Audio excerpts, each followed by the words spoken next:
Week one is here. Final prediction time. What are they? Who do they involve? I'm going to give you all that and more on this, the No Horsing Around podcast.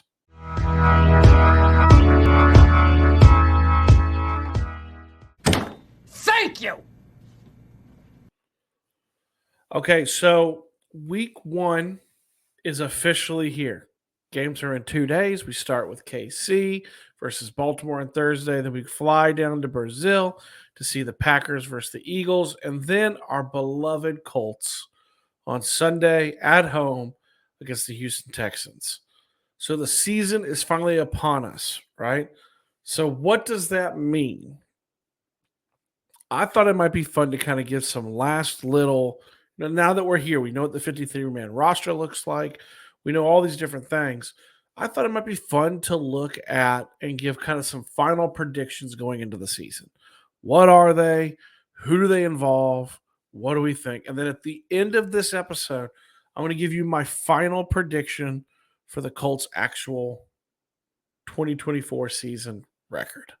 Okay, so let's kind of start with one of the obvious ones, right? Like, what are we thinking when it comes to Anthony Richardson, right? Anthony Richardson, my prediction this season for Anthony Richardson is that he is going to be the 2024 comeback player of the year, right? That I've just got kind of the feeling he played few enough games last season that he does qualify for this. And I expect him to have a good enough season that it will make sense. I think he stays healthy. He may miss a game or two, but I don't foresee something happening that's going to put him out for the season. Everyone, I'm going to get on my high horse for a second with him too, because everyone talks about that he's injury prone, but he's really not. Yes, he went out of games, but like it's so important the context of those games, right? You look at the Jacksonville game, people talk about how he didn't finish that. He could have gone in if the game was closer. They said that right after the game, right? The fluky concussion that ruled him out of that Texan game and he missed the Ravens game. He opened up and he said, hey, I let up going into the end zone, something that I don't need to do anymore. Fluky the way you land. And then the injury that put him down for the season was a normal tackle. A lot of people say, like, hey, he's got to learn to protect himself and not take those big hits. These were routine plays that caused him to go out. I think he is going to tweak his game a little bit this season to avoid those big hits. We saw some slides in the preseason. I just expect that he's going to be there for most of the season. I expect his stats to be pretty good. Like, I think, and the thing with it is that you don't have to have like these massive eye-popping stats necessarily that that provide you with MVP candidacy. And that's another one of that I have him as a dark horse MVP candidate, right? I just think there's a real possibility that he could be involved in that. I mean, and some of it too, like you look at Jalen Hurts' stats from the year they went to the Super Bowl. They're not eye popping, They're not like this. Oh my goodness, look at these stats. And I think that's a real strong possibility that Jalen Hurts is going to look very similar to what Anthony Richardson looks like this season. Right? I think it's a very real possibility that you'd be looking at very similar stats that they have. I mean, when you look at Jalen Hurts' stats from the year that he went to the Super Bowl and the year that he was an MVP candidate, 3,700 yards. I think that's a little high for Anthony Richardson.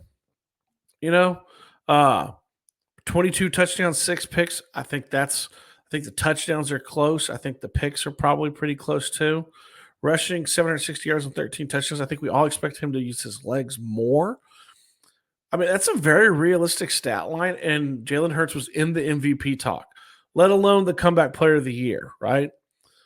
You got some other players who are going to be involved in that, like a Nick Chubb, like numerous others, right, who went down for the year. Deshaun Watson could be in it. Joe Burrow could be in it.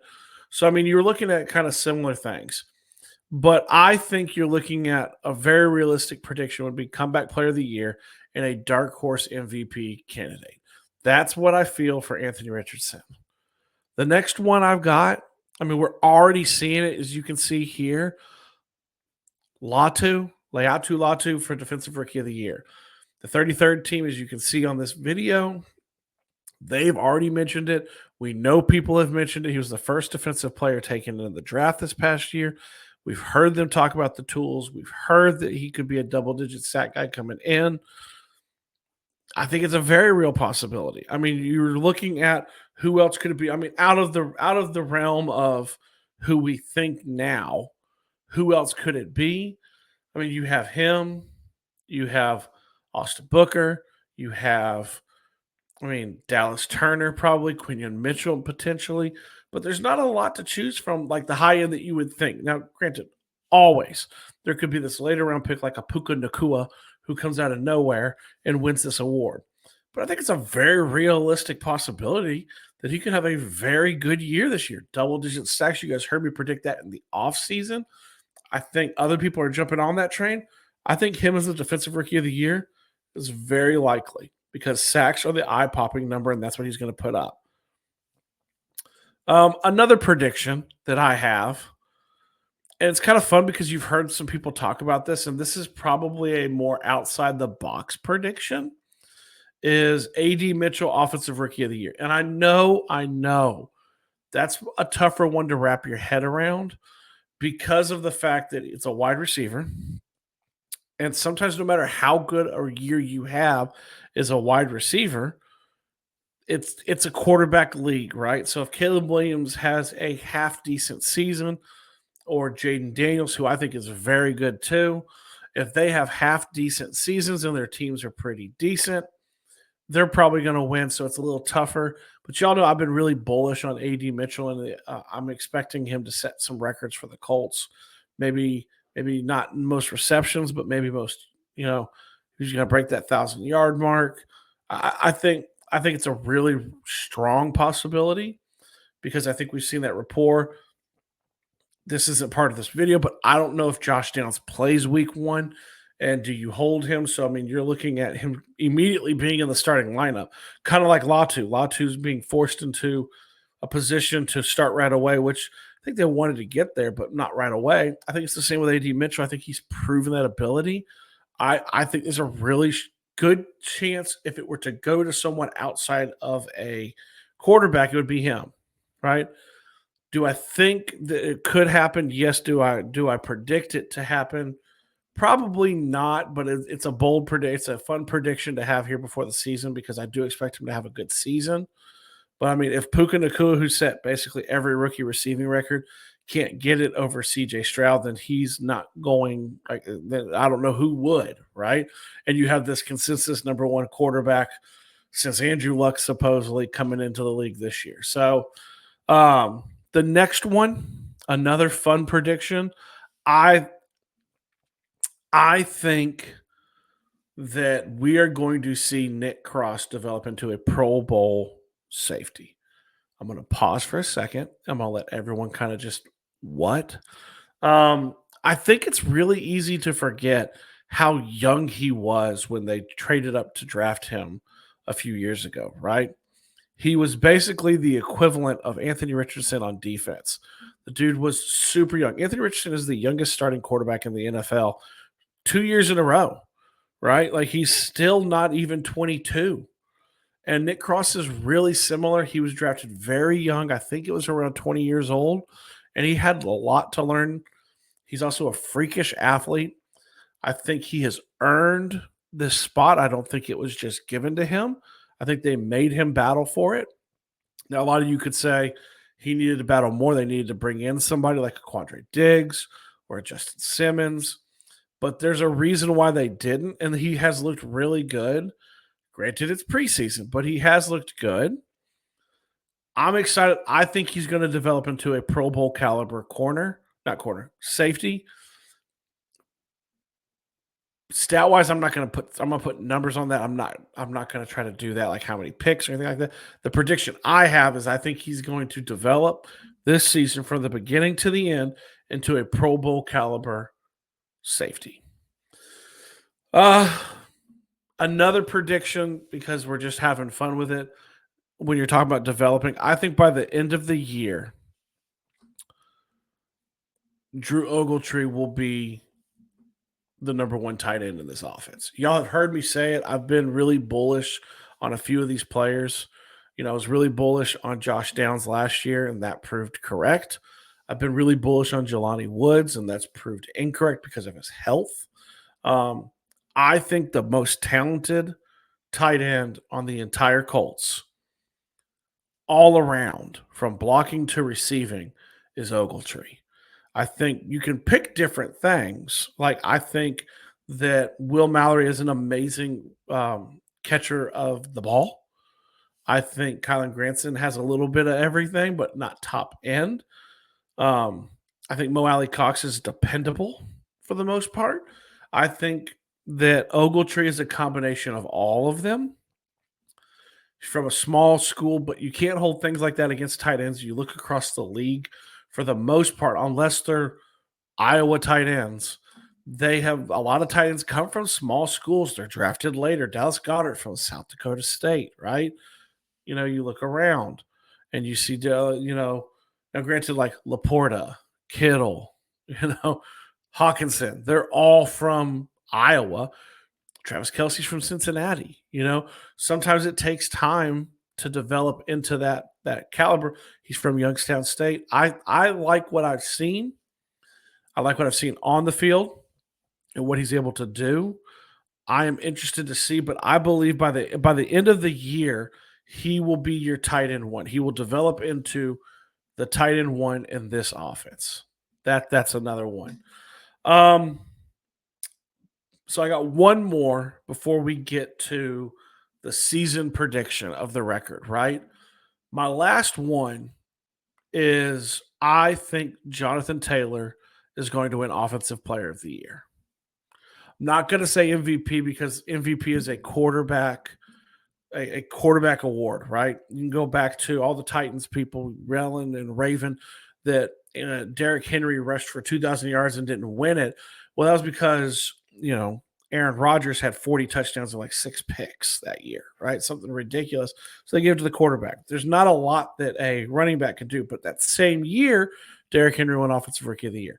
I'm not going to say that Jonathan Taylor is going to rush for 2,000 yards because I don't think they're going to require that of him.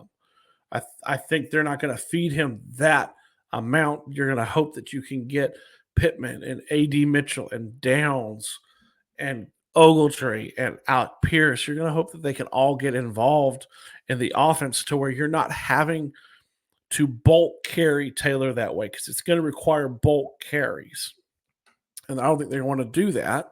So I don't think he's going to get that 2,000 yards. But, I think it's a realistic possibility that you're looking over 1,500 yards, 15 touchdowns. I think we're going to see the run game for the Colts be one of the elite run games in the league this year. I do. And a lot of people are going to point to the preseason and talk about Anthony Richardson not looking great and throwing the ball in the Bengal game and things like that, right? But we have not seen what this offense is actually going to look like when they're playing together and running the RPO and the threat is actually there of Jonathan Taylor taking the ball, or AR holding it and him taking the ball, or AR holding it and dumping it into the flat to somebody, right? We've not seen that, and I think no one else has seen that.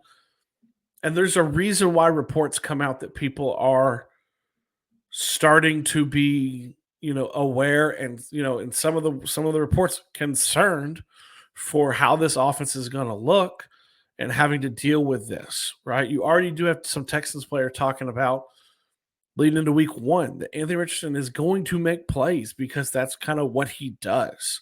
So I think it's a very real possibility that he's going to have a tremendous rushing season, JT, that is. And because MVP is more of a quarterback award, Offensive Player of the Year is not. That's more of who is the best offensive player. And I think that could be Jonathan Taylor. I think we could see a renaissance of that year that he had several years ago when he was fully healthy and just tearing up the league with 1,700 plus yards, 20 plus touchdowns. Okay, so sound the alarm, woo, woo, woo. We're looking at the final prediction, right? We're sitting here at 9:52 p.m. Central Time, my time, on Tuesday before the season kicks off in 2 days. What is my prediction, right? What do I think the Colts are going to do in regards to their overall record? So I have the Colts, early in the offseason when the schedule first released, I put the win total. I believe you can go back and look. I'll try to link the video afterwards. I think I had them at 12 and 12 and 5. I'm going to adjust it a little bit, right? I'm not a complete homer. I'm going to go 11 and 6. I know, right? Still a homer. Still, what are you thinking, right? I look at it like this. The Colts themselves went 9 and 8 with a backup quarterback last year. It's the almost the exact same team that they've brought back. They've inserted a healthy Anthony Richardson, a healthy Jonathan Taylor. They've added Leatu Latu on the defensive side of the ball. They added an AD Mitchell. You have another year of the system with Shane Steichen. He's proven the ability to scheme up an offense in a way that benefits the quarterback.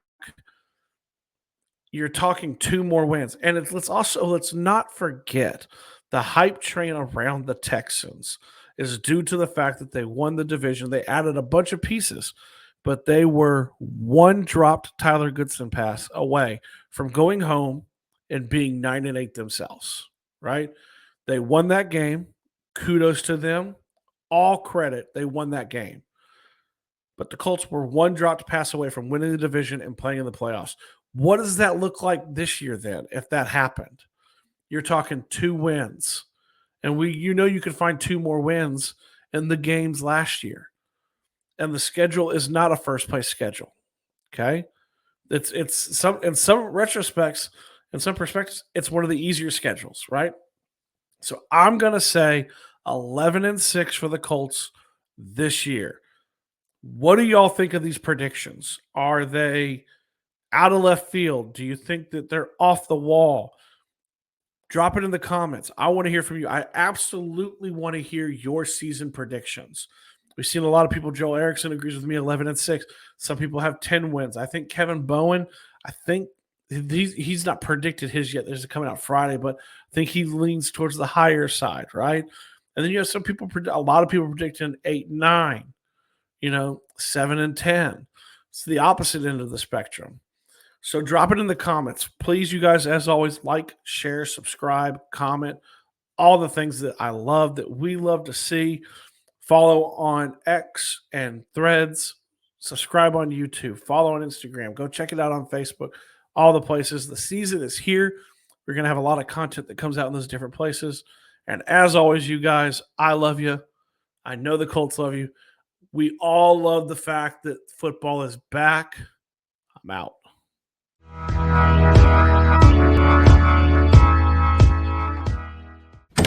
Thank you!